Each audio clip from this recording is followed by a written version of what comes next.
Guys, gabi na may naririnig akong tumatakas. Tinatakas yung motor, tignan natin kung sino yung tumatakas. Hoy! Huli ka! Saan ka pupunta? Patayin mo yan ang ingay. Saan ka pupunta? Saan ka? Basketball. Ba, ayos ka. Magbabasketball lang. Kaya mo bang magmotor hawak-hawak mo yung bola? Iipit, ilalagay ko dito. Ayusin mo, Roxel, ah. Oo. Yun naman, malapit. Tatakas ka pa, magbabasketball ka lang sa plaza, magmumotor ka pa, maglakad ka na sana. Ang dilim-dilim. Exercise mo. Habulin ako ng multo. Habulin ng multo yan. Ayos ka. Sino kasama mo magbasketball? Ako lang. Ba, ayos.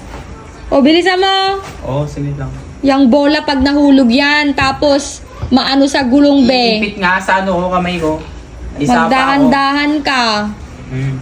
Yang bola dyan, pag yan nahulog, o masasagasaan mo yan, masesemplang ka.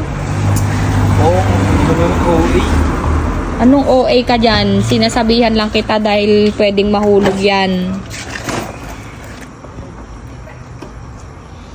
O magbabasketball daw siya, guys. Hirap na ito pa rin daw.